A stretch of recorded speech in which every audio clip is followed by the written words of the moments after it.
Thank you very much for coming. This is fantastic that we've got literally standing room only for even the editor of The Spectator there at the back has to stand up. Sorry about that, Michael. Uh, we're very honoured and pleased here at Kipton to have Caroline Stanley, the Countess of Derby, with us. She was a deputy surveyor of the Queen's Pictures at Buckingham Palace and at Windsor Castle, and she is, of course, also the chatelaine of Knowsley Hall. And she's going to be talking about the 14th Earl of Derby. She's married to the 19th, and the 14th, who was Prime Minister 3 times in the 19th century, went on an extraordinary tour of the United States between 1824 and 1825. And the diary of that tour that she has at Knowsley has been published in this very beautiful volume, which it would be odious of me not to point out is for sale across there after the talk. The first question, though, I'd like to sort of set up the Derbys and Knowsleys as a part of British history, if that's okay. And so instead of starting with the 14th Earl, let's kick off with the first Earl of Derby and tell us about him. Well, he was called Thomas Stanley, and rather bizarrely, his first wife was a Neville, and his second wife was Lady Margaret Beaufort. And the reason why the earldom was created was because at the Battle of Bosworth, she persuaded her husband's army to swap sides. So we can always say it was the Earl of Derby, Thomas Stanley, but actually it was Lady Margaret Beaufort. Right. And so she essentially brought in the Tudors and got rid of the Plantagenets. Exactly. It was all down to the women. Right. And that, of course, was 1485. Yes. We're going to zoom forward now to the Wicked Earl, not least because he's got such a great nickname, the 7th Earl. Tell us about... He's not the Wicked Earl. He's not the Wicked Earl. No, there we are. no, they've all got nicknames. He's the Martyr Earl. Apologies. So basically, You're not going to forget the Wicked Earl, though, are you? No, I'm not going to forget the Wicked Earl. But actually, the 12th Earl is interesting himself. The first Earl, actually, we should give him a little bit more credit because he did do extraordinary things. But it was because his stepson was Henry Tudor that he swapped his army because the mother was the stepmother. The second wife was his second wife was the mother of Henry Tudor. So going on to the 7th Earl, he was actually beheaded for loyalty to the crown. So the first Earl put a king on the throne, the 7th Earl lost his head for that, which was completely miserable because it was 2 years after Charles I had been beheaded in 1649. He lost his head in 1651. So that was pretty bad luck, but he'd also hidden Charles II in Boscobel. So he lost his head for that. So one put a king on the throne, one lost his head. And when did the Stanleys move to Knowsley? How long have they been there? Well, 600 years. It used to be a hunting lodge, and Latham House was the real sort of family seat then. And Charlotte de la Trémoille, who was the wife of the first of the 7th Earl, she kept Cromwellian troops at bay for, I think, 300 days. Wow. So it was a pretty long siege. And she still lost her husband to that. So Latham was razed to the ground, and the family moved to Knowsley Hall, and that became the family home. And you're an aristocrat on both sides of your family, of course, because you are a Neville, and your father was the what number? He was the 10th. The 10th Lord Braybrooke. Yeah, well, you could argue that everyone then was called a Neville or a Percy or a Howard or a Stanley. What about the Wicked Earl? So the Wicked Earl was the 12th Earl, and he's the grandfather of the chap we're going to talk about later. And he wasn't actually that wicked. He did do a bit of duelling, he did do a bit of gambling, but he was very much a Regency buck. He was a man of his time. And was he the man who invented the Derby horse race? Yes. So he invented the horse race in 1779 of the Oaks, named after the family house down there, and then he he did the Derby, which is in 1780. One was 3-year-old fillies, one was for 3-year-old colts. But I think the reason why he was called the Wicked Earl is because his first wife ran off with the 3rd Duke of Dorset, and he never actually divorced her.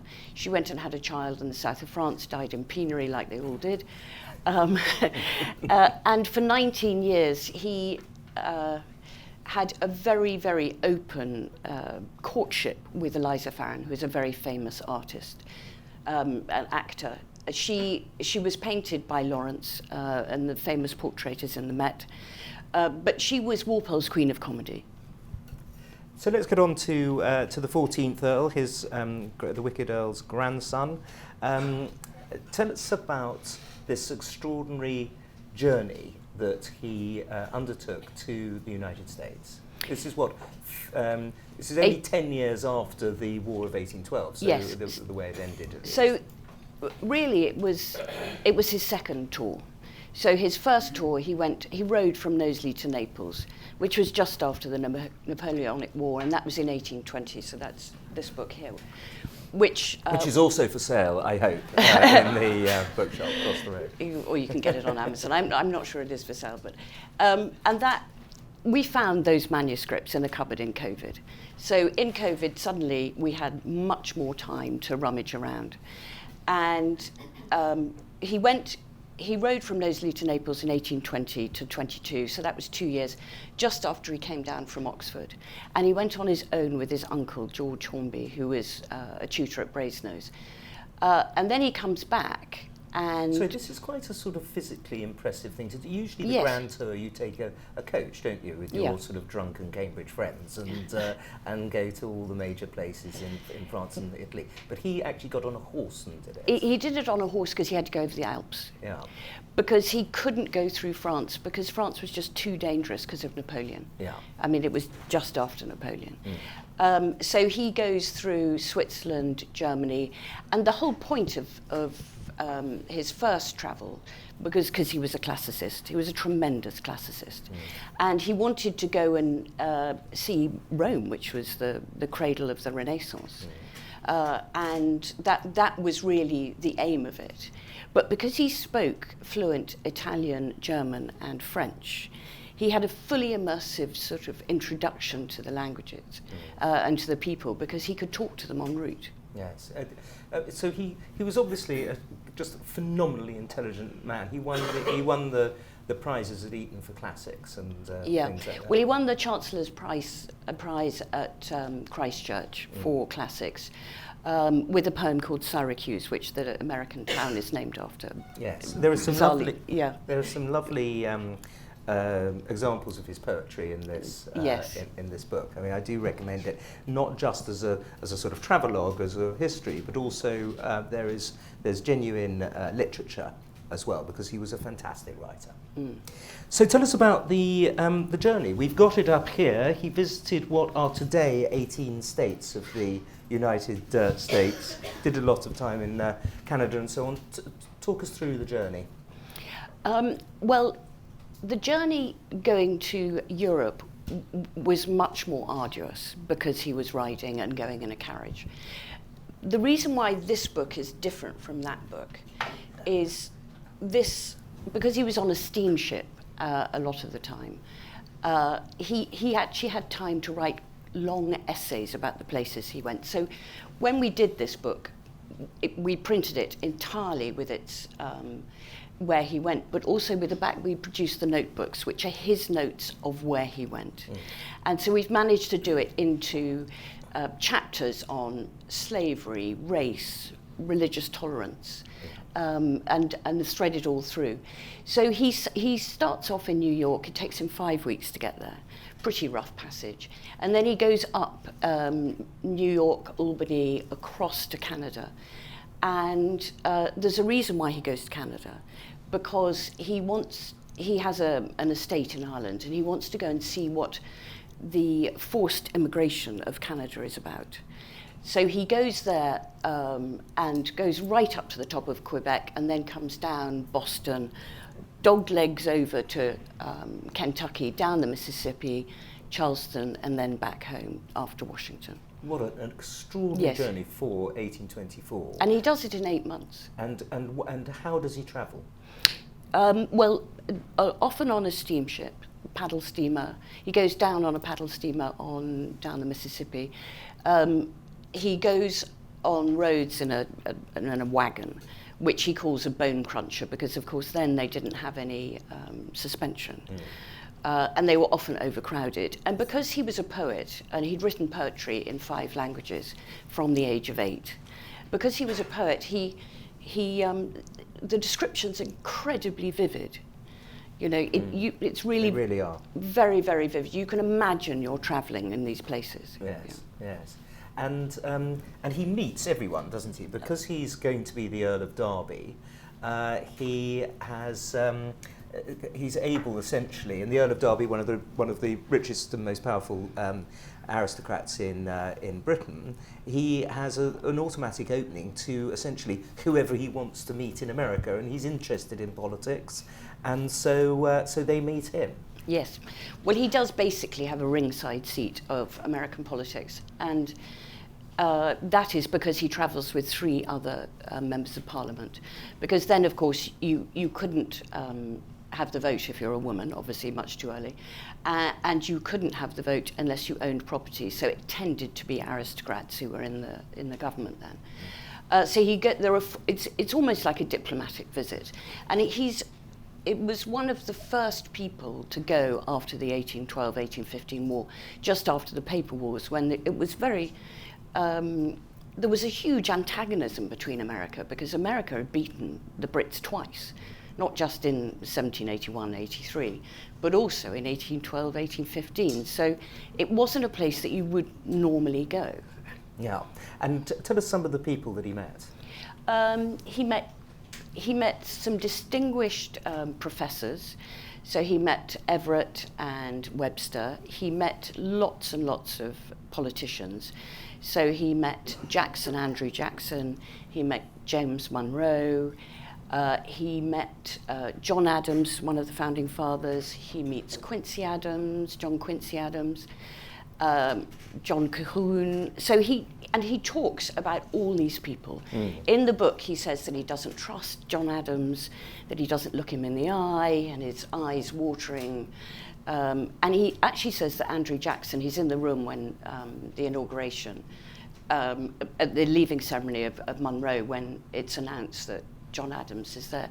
And he says Andrew Jackson behaves with incredible dignity, because he did expect to win that, election. Yeah. So it's fascinating for Americans to read this book. Yes. The pen portraits of these major American figures, Calhoun in particular, are wonderful. And the idea that they've essentially been sort of sitting in your cupboard for 200 years. 200 years. And you only sort of came across them because it was COVID and you were rootling around there. Yeah. What else do you think might be in your cupboards? But no, well, I found quite a lot in the cupboards, because basically my husband's uncle didn't it was very much that generation, you didn't admire a chap's things. So you didn't let anyone in, including my old boss, the surveyor of the Queen's Pictures. When I got engaged, he said, "I'm coming up," because no one had got into the house and it was very shut up. But since I've been there, I've welcomed academics to come, because I feel that we've learnt so much from them. So we've authenticated a Rembrandt, we found a Van der Werf. Oh yes, tell everyone about finding the Rembrandt. I love that story. Well, it was the Van der Werf that was hidden behind the nanny's cupboard. Yeah, that's the one. And I was, because we had to restore the whole house, I needed another wardrobe, so I asked the joiner, I said, "Can I go into that room?" Because I'm such a skip rat. I was looking for every piece of furniture I could lay my hands on. And he said, "Oh, no, you can't go in there. That's Nanny Gibbs's room." And I said, "Well, why not? Nanny Gibbs isn't around." He said, no one goes in there. So I went in there, and it was, I said, "Oh, look, there's a wardrobe. Let's have that." We started to move it, and there was a thud. And there was this Van der Werf of Christ and the Women in Samaria in a brown paper bag behind the cupboard. And I don't know whether she put it there, whether it was her running away present, rather like you stash jewellery now, But it was, when it was bought by the 10th Earl, it was the most expensive painting he bought. Really? So someone knew about it. Yes. But unfortunately, John Derby didn't know it was there, and the 17th Earl, that was the last time tax was paid on it. So we had to fess up and pay 2 lots of tax. Really, did you? What was the valuation on it? Oh, I can't remember. I think I'm glossing over that one. No, don't worry. We all knew that you can remember. but also, we found the Bosworth horn. As we've talked about, Thomas Stanley won the Battle of Bosworth for his stepson. And there's a very charming story, I think, behind the Bosworth horn, because I think he brought it back for his grandson as a christening present. So his son predeceased him, but his grandson... What actually is it? It's a cow horn that I've now authenticated with dendrochronology. So it's a cow horn that is actually of the time of the Battle of Bosworth. So, but it's got all the insignia of the 2nd Earl, who was his grandson. So we think he actually had it made as a christening present with his insignia on it. Fantastic. And we found 400 Roman coins, which actually nearly decapitated the head of our curator, because they were in a lever arch file, right high up on a ledge in a shelf in the archives, and it said Witherslack on it, which was a house that we no longer have. He said, I don't know anything about Witherslack. So he pulled it down. Literally 600 coins, Roman coins, are really heavy. And, he had proper whiplash. Yeah. And isn't there you might not call it a myth, but a myth in the wider sense about Shakespeare that was in your No, it's not a myth at all. It's absolutely not a myth at all. Ladies and gentlemen, you can judge. So I've always been, I don't know whether Jonathan Bates is in this room. Hello. There he is. Oh my God. Okay. Well, right. Okay. Jonathan can decide whether it's a myth or not in that case. So this is the first time I've told Jonathan, who's obviously a Shakespeare expert. So very welcome. The Shakespeare. Yeah. So obviously in the bubonic plague, the theatres were shut, and when the theatres were shut, everyone left London, including William Shakespeare, and he didn't go to Stratford. We know that, even though his wife had twins, which is probably a bad point on his part, but he came north. And the family had an estate called Meriden, and we know he went there. And then we have proven, because I've had the 4th Earl of Derby's probate, his funeral book, translated really, because it's in writing I can't possibly read. I got them to do it at the V&A. But in 1594, when the 4th Earl died, William Kemp was wearing his livery. Now, William Kemp, if anyone will remember, but Jonathan Bates knows intimately, he was the actor that William Shakespeare wrote a lot of plays for. So William Kemp was wearing the livery in the funeral cortege of William Shakespeare. And so that is the first piece of documentation we've been able to prove. There's other things which are more cursory, which is like there was a freestanding Elizabethan theatre, the oldest one before Stratford, in our local town, Prescott. And then we also know that there were 69 pubs in Prescott. Now, why would you need 69 pubs in a very, very little village? Because people came to see plays. There was a theatre. So that also has it there. Anyway, Jonathan, you can come and see the book. That's right. And if you want to ask a question about that, Jonathan, at the end, obviously you can. Let's go back to the 14th Earl. He had incredibly, for his age and class and background, incredibly progressive views with regard to, slavery is one of them, of course. Tell us about his prediction that doesn't come to fruition until for another 180 years. Well, one of the straplines, the strapline in the book is, he writes in 1824, slavery is a stain on humanity, and one day this country could have a black president, which is an extraordinary thing to write in 1824, and even 30 years ago. It was an extraordinary thing. But I think you've got to look really at the education of the man and the type of man he was, because he was reading Shakespeare at 4 because his step-grandmother, which is bizarre, but he could recite some of the sonnets at 4.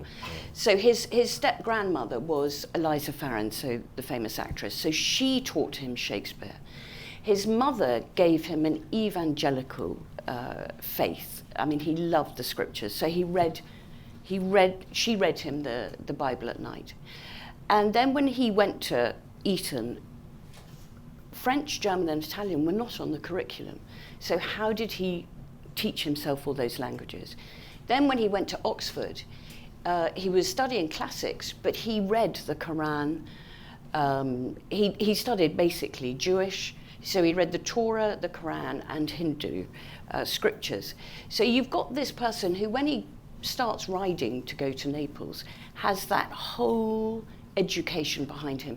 And I think that's what gives him the humanity that transcends race and class. And he becomes, I mean, that sense of tolerance actually means, and this is very interesting, the way in which your book is about the making of the Prime Minister, the way in which his mental architecture and political architecture takes place in this journey around America. And when he becomes Prime Minister, he is the Prime Minister who passes the Jew bill that allows Jewish emancipation and allows them to sit in Parliament. So there is something, obviously, that is going on. Well, there are 2 instances in the first book, which actually is really properly a travel journal, and I've illustrated it with lovely pictures, art paintings. Yes, it's a beautiful book. But it's not as pithy and political as the second book. But the first book has 2 instances that definitely shaped his ministries. So when he was in Livorno and Venice, he saw slaves. He saw enslaved people manacled, and he was horrified by that. He was completely horrified that there would be human flesh tied together and made to walk across St. Mark's Square. And also he saw the conditions that they were in the boats. And then when he's in Rome, he sees this horrible ritual, and he calls it demeaning and repulsive, where he sees the Jewish people are forced every year to basically genuflect to the papal state, to thank the papal state for their freedom. And that horror stays with him. So he sees that in 1822. It's not till 1858, when he is Prime Minister, that he passes the Jewish Emancipation Act, or the Jewish Relief Act. And he is the Prime Minister who stops members of Parliament who, if they are practicing Jews, putting their hand on the Bible to swear allegiance to the monarch. And that means denying their faith. So people like Lionel de Rothschild, he'd been made a member of Parliament twice, but he never actually took up his seat because he didn't want to put his hand on the Bible. It just was a step too far. So it was in 1858 he was the first practicing Jew to actually benefit from it. Yeah. Fantastic sense of religious toleration, which he also extended towards Native Americans, and he was fascinated by them as well, wasn't he? Well, he was. When he was in Canada and America, he saw a lot of Native Americans. And he travelled with them, because he travelled with someone called Colonel Talbot, who knew that part of the world. And he's very taken by them. He says that they have beautiful deportment, the women. They could be like society wives. He does say they're a bit dirty, but probably not the washing facilities. But he talks about how light their canoes are. He picks up a canoe. He says he could pick it up with his thumb. And he describes how the canoes are then made into the tent poles. And he does comment, and this is 6 years before Andrew Jackson, he does comment, about this minority being pushed further and further and further west. Yeah. One thing and doesn't approve. Absolutely. One of the things that I thought again and again when reading it was of Martin Chuzzlewit. Of that extraordinary 1844 novel, so there's 20 years later, where he seems to go to an awful lot of the same places that Dickens later went to. Yes.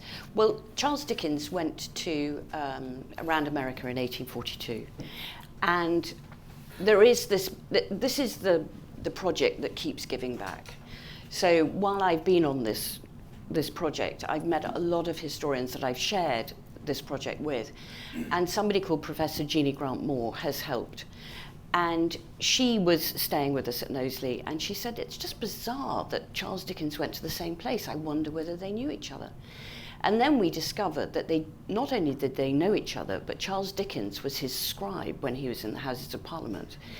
And there was one very famous 6-hour lecture talk that he gave at the dispatch boxes that Derby didn't like what the middle scribe said, because you had to write with a quill then, and you could only write for 2 hours.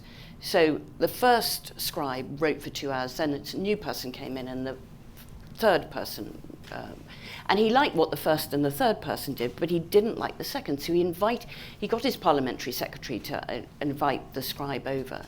She came over to Derby House, and he went through the entire 6-hour speech again, including thumping on the table. But the scribe only had to do the middle bit, and that was Charles Dickens. Oh, amazing. Yeah, and then they sort of became friends and fell out a couple of times. But he did tell him where to go in America, and if you put the map of where Charles Dickens went, it's identical to that. Yeah, so anyone who enjoys Yeah. Martin Chuzzlewit will see where Yeah. the idea originally came from. And But actually, it's very interesting, the bit that you mentioned about the parliamentary, changing the parliamentary record, because it's a dirty little secret that you are allowed to alter a few words in Hansard if you misspeak. Yes.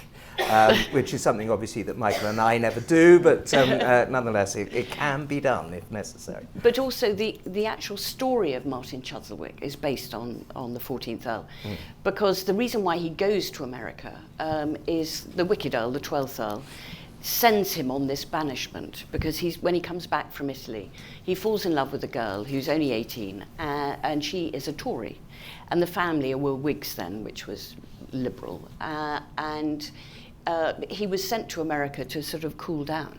What happened to the girl? Do we know? He married her. Oh, reader, he marries her. Well, it's a charming story, because the 12th Earl made his grandson promise he wouldn't keep in touch, but love always finds a way. And he wrote to her mother, Lady Wilbraham, Bootle Wilbraham, and then she, Emma Caroline, wrote to his travelling companions. So he went with these 3 other students from Christchurch, and so they kept in touch the whole way round. And when the grandfather found out they'd still kept in touch, he relented and said, you can marry him. That is such a romantic story. It is a romantic story, and he stood up a precedent in order to come back, because he was meant to be having dinner with Jefferson, and he decided that he just was so full of love. He managed to stay for John Adams's inauguration, but he didn't make it down to Monticello, and his 3 friends went without him. Oh, that's a difficult one, you know. Yeah. I'm not sure what I'd decide in that circumstance. Yeah. Where did he like best in America? I think he liked Massachusetts, Virginia best, and he was very taken with Mount Vernon. He felt that Mount Vernon was basically the home of the Republic, and he loved the deference that all the Americans had for their first president. He also thought that the grave was very badly looked after. The original grave. And when I went there to do the research on this book, I asked to see the grave, because they've now got a new mausoleum. And again, it's in bad repair. So I was able to go with my book in manuscript form and say, look, you're not looking after the original grave. Tell us about his Christianity. That was a very powerful driving force in his life, wasn't it? It was. He had a fundamental faith from his mother reading the scriptures to him. And he basically, everything he did is in the name of his faith. But he was also tolerant to the Catholics. So, he actually voted for the Maynooth Act. He put in free non-denominational state primary education in 1831 when he came back from America. And the reason why he did... Can I just pass in? The Maynooth Act of 1845 was an absolutely vital moment in history with regard to Catholicism, because it provided for British taxpayers' money to be given to a Catholic seminary in Ireland. And this, of course, became very unpopular amongst Protestants, and especially ultra-Protestants, but it passed and was one of the great issues of the mid-19th century. And there was a lot of fighting about it. Yeah. And so his interest in Ireland came from the sort of Bowood set, because when he came back from Italy, he went and spent a lot of time at Bowood. And the third Marquess of Lansdowne became his sort of political mentor. When he was there, he was given a novel to read called The Absentee, which was about the Irish basically failing because of the absentee landlords. And they didn't spend enough time. The British didn't spend enough time there. So he was absolutely determined when he came back from America, and he went and lived with his new bride and had the 2 children at the family estate, which is called Ballykistine, which is, it's no longer our family estate, but it's County Tipperary. But, you know, when he went to Quebec, he saw what Irish immigrants, how their life was. So they were encouraged by Parliament to emigrate there. They were given money to go and live there, but they didn't really survive very well because no one had told them how harsh the winters were. So they had a plot of land, a bit of money. But what he did see was the fact that Catholic and Protestant children played together and were taught together in the schools in Quebec. And he writes in this book that, you know, if you play together as a child, you're less likely to fall out. So he brings that back to Ireland and puts in this free primary education, which was 30 years before it was done in England. State primary education.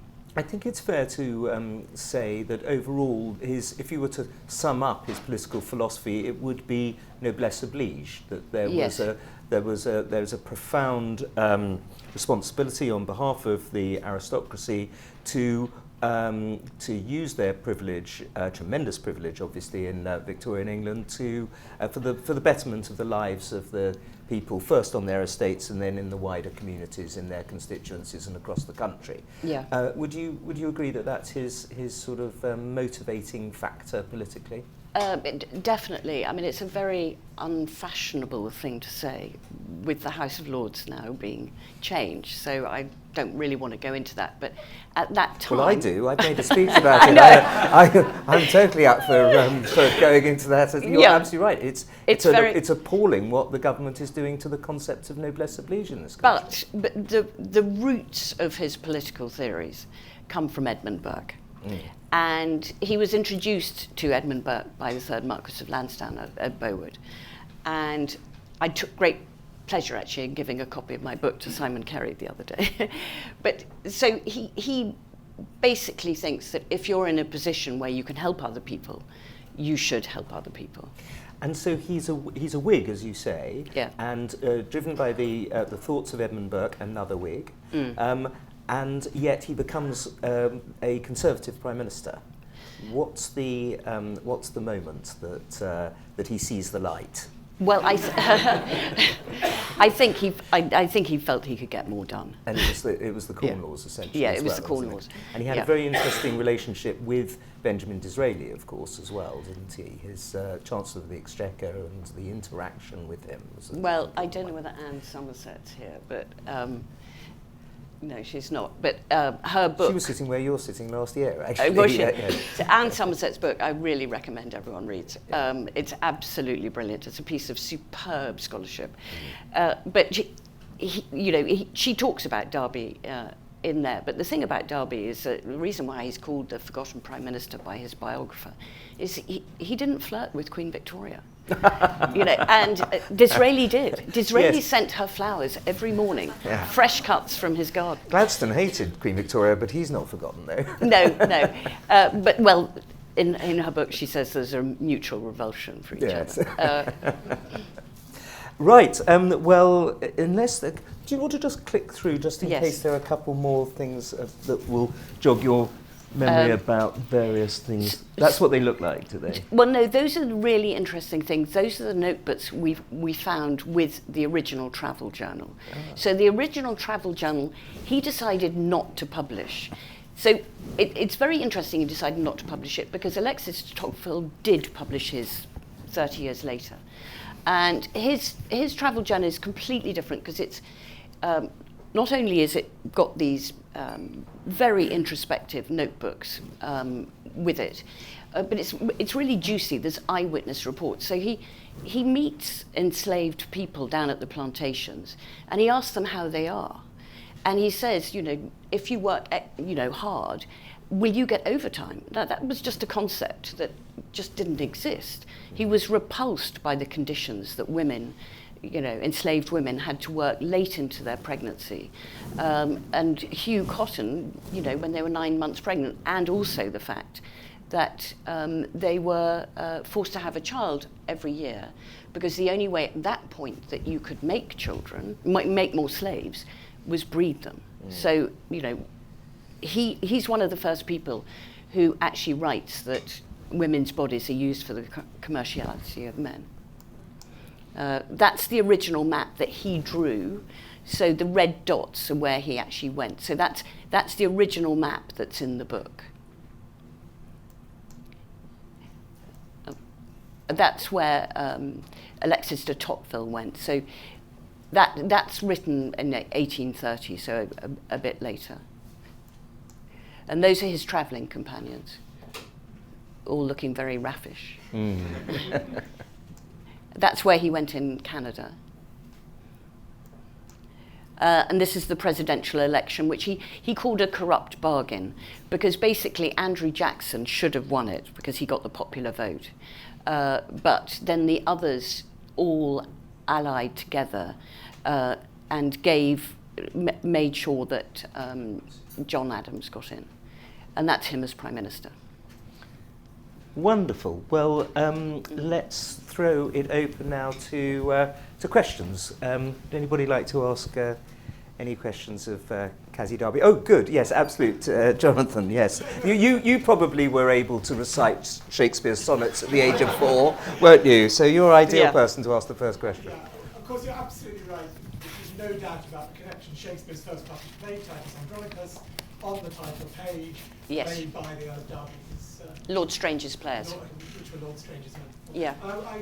And also, it's very interesting in Richard III, compared with the historical sources, Shakespeare really increases the role of Stanley.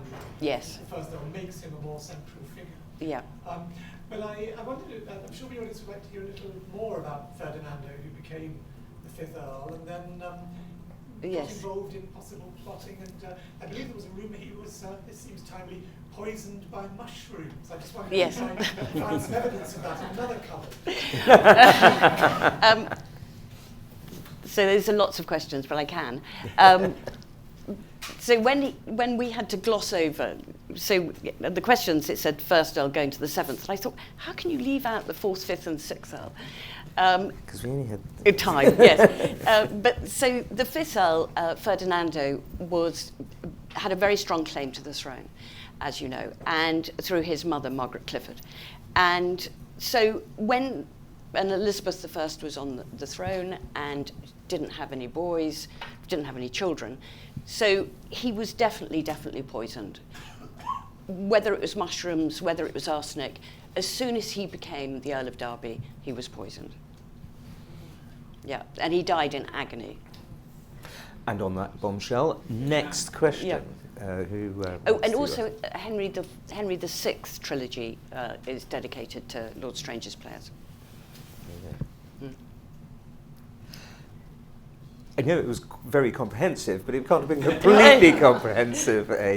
Madam. Could you tell us why he didn't publish? Sorry. Yeah, no, he writes why he doesn't. He was quite a modest man. He said, he writes actually in the notebooks, I don't think I want to be thought of about this later on. So I've gone against him. But I think he's such an extraordinary mentor for young people. So I'm now going to talk in schools because, he travels. he processes, and he makes his world a better place in his lifetime.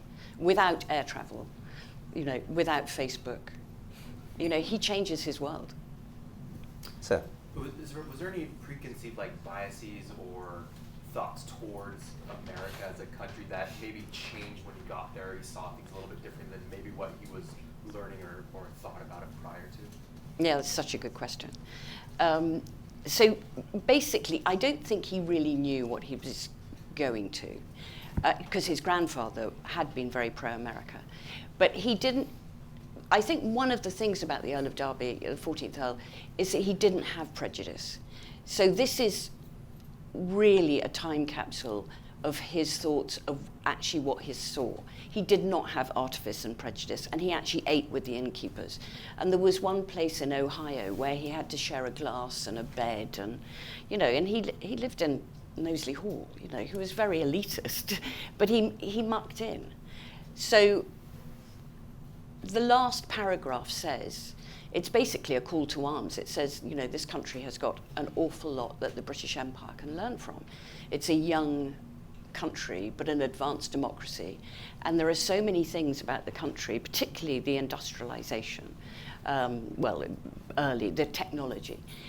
He says there's streets ahead of the British. Yeah, and these would have been quite revolutionary concepts, to be so positive about America only 10 years after the end of the War of 1812. And there was a good deal of snobbishness about Americans, of course, also in British culture. So actually to go there and meet ordinary Americans and come away with a positive and sort of liking them is not necessarily something you'd have taken for granted, especially from an aristocrat. Yeah. So that's another reason that makes him quite a remarkable figure, it strikes me. He does say there's an aristocracy in America, though, because he said in any society, it's obviously not titled, but he says there is a form of aristocracy there. Well, he got that right, didn't he? Ladies and gentlemen, sir. I just want to ask you if you wouldn't mind, if it's not too much trouble, just read a little bit from the book, because I just like to hear the sort of English that he think when he wrote an excerpt. If it's possible to do that. Gosh. What about the poem, that lovely poem? Well, there is a poem he wrote when he was 9. Yes. No, but it's a super. And I couldn't have written it when I was 9. no, let me just find it. Here it is. So this he wrote when he's nearly 10 years old. So I'll do this, and then I'll do a tiny bit at the end. So it's called The True Gain of Riches. So imagine he grew up in Knowsley Hall, and then he writes this. Why were vain riches ever dug out of the fruitful ground, and less devoted to the use of worthy poor around? The careful miser seeks the chest and counts his money o'er, that tries each lock and every bar and fastens every door. And what's the joy he hence derives? What good does he hence reap, whose life is totally employed in what he cannot keep? He by death's unrelenting hand snatched in his pleasures gay, sighs and his life deplores in vain and fears the judgment day. Thus the miser wastes his time, his happiness, his hours, to gain an inward peace of mind, a metal of less powers. The cottage of the generous man is open to the poor, the old, the lame, diseased and blind are welcome at his door. Though to his frugal, simple meal no costly meats appear, and sweet simplicity alone adorns the table there. Though this store's humble, he wipes from widow's cheeks the tear. The afflicted orphan finds in him a second father's care. The world's a stage of wickedness, reference. Its pleasures are but pain. They vanish and consume like smoke, but a good act's ne'er in vain. So he wrote that when he was 9. Yeah, and it's pure noblesse oblige. I mean, the argument it is making is pure. It's as pure as you can get, and he was writing that then. Okay, and now, are you going to read the concluding paragraph? In conclusion, America and England must have many points of common attraction, perhaps some of collision. In some points they may and will be rivals. In habits, manners, and ways of thinking they are so different. that it is perhaps as well not to expect between them much of mutual, if I may use the word, attachment. But if I left the United States without much admiration for the attractive qualities of their citizens, I left them also with feelings that I would fain hope are gaining ground in England, of respect for much of solid and sterling merit, and with a full persuasion of the firmness of the foundation on which their political structure is built, and those who may feel curiosity or interest concerning these, I should confidently recommend, with a conviction that their pains will not be ill bestowed, to grow and judge for themselves. So when I talk in America, I just say, this is my gift to you. This is Anglo-American relations. Any other questions? Gentlemen?